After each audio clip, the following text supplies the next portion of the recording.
Последнее время данные Оперштаба по защите населения от коронавируса свидетельствуют об уменьшении числа заболевших. Однако поток больных в Гудаутской ЦРБ не снижается.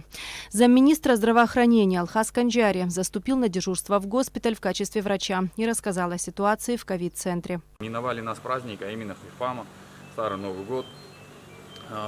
И не получилось у людей остаться дома. Они все-таки поехали к своим родственникам в деревня и так далее, и так далее, и так далее. Что, соответственно, принесло свои плоды, а именно рост заболеваемости, рост больных.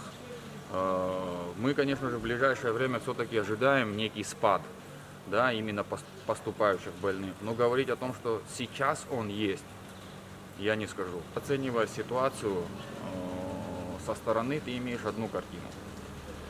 Но погрузившись в процесс работы, ты можешь ее оценить немножко с другой стороны.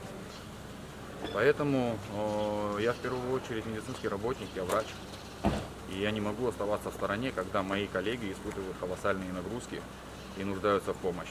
После отъезда бригады российских медиков объем работы увеличился. По словам Алхаса Канджари, катастрофически не хватает врачей и младшего медперсонала. Замминистра работает в основном корпусе здания на 4-м этаже, где лежат около 45 пациентов. У 15 из них течение болезни тяжелое. Наши врачи работают не только как врачи, а с учетом нехватки кадров они работают как санитары, как грузчики, как перевозчики, как транспортировщики. То есть выполняют абсолютно всю работу, да, и плюс, конечно же, медсестры им в помощь, но медсестер не хватает. Помимо этого, нужно не забывать то, что, к сожалению, мы также живые люди, и многие из нас заболевают. То есть как только кто-то заболевает, это дополнительная нагрузка, людей и так не хватает, приходится заменять и выходить из ситуации так, чтобы пациенты, которые поступают сюда, не страдали. Помимо всего, могу также сказать, то, что такая же ситуация складывается и на 3-м этаже, не говоря уже об основном корпусе реанимационного блока. Ни в коем случае не скажу о том, что нет должного внимания пациентам, которые лежат на отделении, но сотрудники работают на износ. Что касается оборудования, препаратов и средств индивидуальной защиты, по словам Алхаса Канджари, их в медучреждении достаточно. Возникают ряд определенных ситуаций, когда нужны определенные группы препаратов, да, тяжелых препаратов, дорогостоящих препаратов. Ну, тогда мы вынуждены, соответственно, если у нас есть возможность, это люди обращаются в Министерство здравоохранения. И не скажу, что Министерство здравоохранения никак не реагирует, очень многим была оказана помощь в выдаче этих препаратов. Мы говорим о дорогостоящих препаратах, подчеркиваю, это 2 препарата, которые наверняка вам известны, это Актемра и Альтрегия.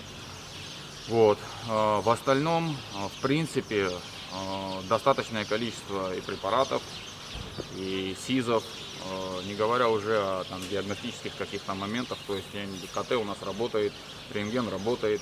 Другой вопрос, то, что народу очень много, мы можем в связи с загруженностью, допустим, вот того же КТ кабинета, немножко не своевременно, наверное, что ли, правильно будет сказать, получаем результаты. То есть если мы снимаем КТ утром, то можем получить только на следующий день утром, да, или в лучшем случае ближе к вечеру.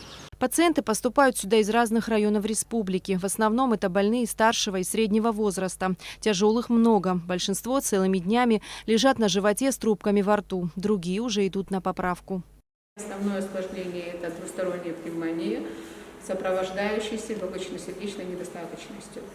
А старшее поколение пациентов у нас поступает с сопутствующими заболеваниями, которые на фоне коронавирусной инфекции протекают уже с осложнениями, с декомпенсацией. Учитывая то, что у нас практически с самого начала ковида не хватает младшего персонала, не хватает среднего персонала, мы вынуждены привлекать родственников по уходу за больными, хотя это неправильно.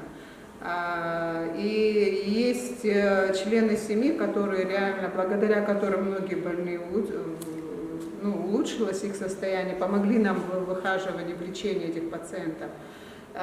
Ну, в плане волонтерства, к сожалению, его мало, единичное количество волонтеров, которые нам помогали. Практически с конца декабря до настоящее время реанимационную службу обеспечивают наши реаниматологи, работающие в Абхазии. И несмотря на это, практически уже 2 месяца нет санитарок по реанимационному блоку и нехватка медсестер. Если учитывать, что у нас сейчас реанимация на 18 коек, у нас должно по правилам в каждой палате на 3 человека должна быть 1 медсестра. То есть одновременно на смену должны заходить 6 медсестер. В настоящее время на смену, то есть на 5-часовую смену заходят 2, максимум 3 медсестры, которые ведут всех этих пациентов. На сегодняшний день в больнице проходят лечение 109 пациентов, из них 51 средней тяжести и 25 тяжелых. Врачи вновь призывают соблюдать санитарные нормы и ответственно относиться к своему здоровью. Эсма Гуладзе, Абхазское телевидение.